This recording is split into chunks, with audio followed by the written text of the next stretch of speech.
Okay, every time we try to do a video on this Mirage, it's windy out. But this is our 10,000 mile review. We got 10,163 miles. We just did another oil change. I'm changing mine right around 6 to 6,500 miles. Recommendation from the dealer and manufacturer, 7,500. I typically always change my oil at 3,000. I kept checking it. No discoloration. 6,000 miles, it still looked really good. I said, heck with it, we're just gonna change the oil. So we changed the oil.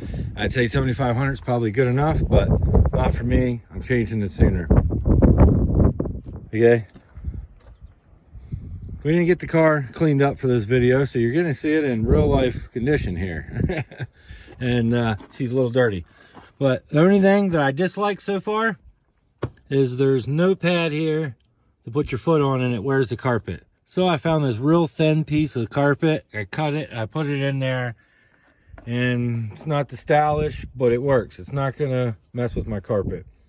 I am gonna get the rubber mats here soon, but right now, guys, honestly, yeah, I think the best way to do this is not do the video just standing still, walking around it and talking, or showing myself on camera and making the video about me and not the car. I like to make the videos about the car, so we're gonna take a ride in the car and make the video. Makes more sense, right? Going up the mountain now just to kind of show you how you won't hear it struggle or do anything weird, and it does really well up the mountain. A lot of wind here recently. Every video there's a bunch of wind, as you can tell. The trees have been blowing down, so it's hard to make a decent video for you guys. So we're trying to do it inside the car here today. You can see it's doing quite well up this mountain.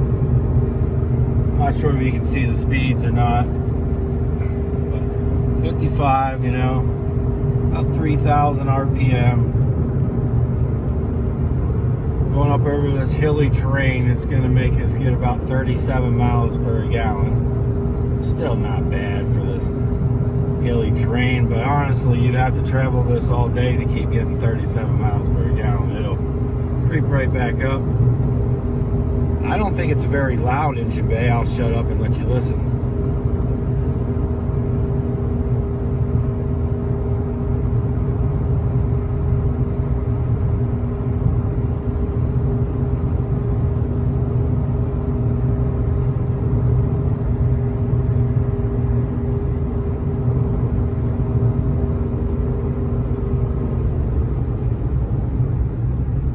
Crest the mountain, no problem at all.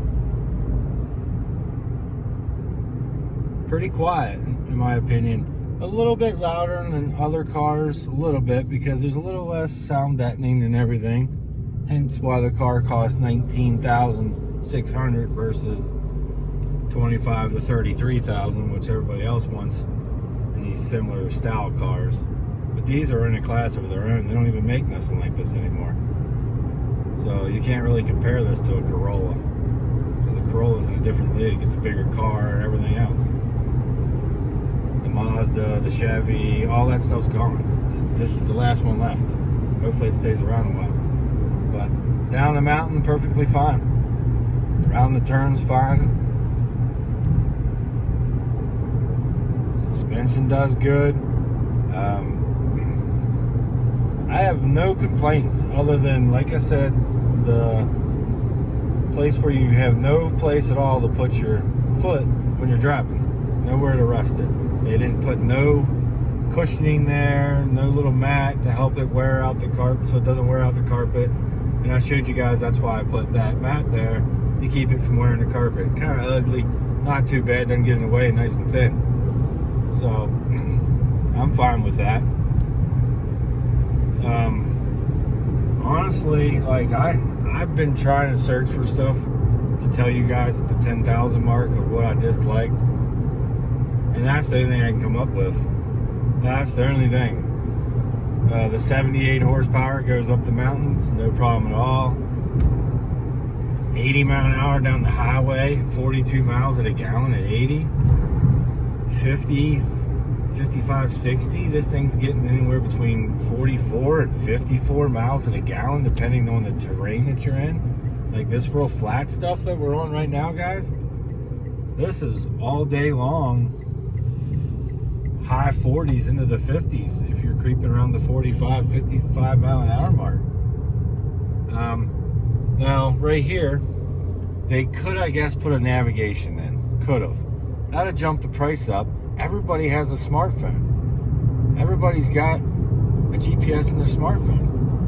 So, I use my Apple. It plays over the Bluetooth. I hear where I'm going. Travel it everywhere in this thing. 10,000 miles since January 30th. Right? So, is there anything that you can say that you don't like about it? I love it. Yeah, so she loves it. I mean, I love it. The goods about it, in my opinion, is the gas mileage, the CVT transmission. I thought I was going to hate big time. You know, I'm a manual transmission driver. She likes an automatic, so we decided we'll just get an automatic. Well, guess what? You have to get an automatic anyway because 2022 is the last year of the manual. So the CVT transmission's doing fine. You got to change the oil in it every 30,000 miles. I think there's a filter and everything as well. I'll do a video on that when it comes to it. But right now we're changing oil right around 6 to 6,500 miles. Will still look pretty good today. The seats are still comfortable. Only thing I don't like about it is the black edition. Here, I'll show you, have her zoom in here. The black edition has this rest, okay? Has this rest right here, and it's okay. But I bought the console, right? It goes in here. I had to return it. It doesn't fit because the console comes up to about right in here. About right in here. You can't have it with the black edition. Sucks. Another thing you can't have with the black edition. So I guess I found out a couple things for you. The black edition you can't have the mud guards. You gotta have the rally yard mud flap. Well, the mud flap's $400 some. So I guess we found 3 things I don't like. 3 things I don't like. So as I keep rambling on here, I guess we'll try to tell you a couple things that I do like. The upgrade of the LED lights, phenomenal. This thing at nighttime, you can see anywhere you want on low beam and high beam. That was the ticket for this. LED fog lights, amazing. Cruise control in the thing, it stays up on speed really good. Actually keeps the speed going down hills really good. The seats, for a bigger guy, I'm 6'3", 215, and the seats are comfortable. I have no problem with the seats. Wife's got a bad back, sciatic nerve problems. She doesn't complain about the seats. That's pretty good. Honestly, I like about everything about the car. So we could sit here and keep on going and going and going and going. And there's nothing really I don't dislike about it. I like the fact that it's a 90s car with a modern feel to it.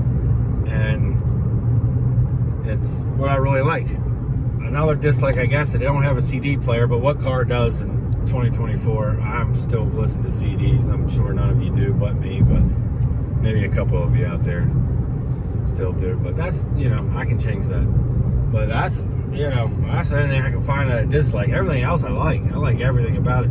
The ride height, the suspension's real nice and smooth. I mean, I go all over Baltimore, Pittsburgh, and they are some bumpy ass cities, and no problem. Just fantastic. So I guess I'm going to let you with this at the 10,000 mile review. That's the only dislikes I have so far, and I still love everything. So I can't really keep going on about what I love because I love the whole car. So it's easier, I guess, to tell you what I disliked more than it was what I loved, because I love everything about it. Thanks for watching, guys. See you in the next one at 20,000 miles or before on some upgrades.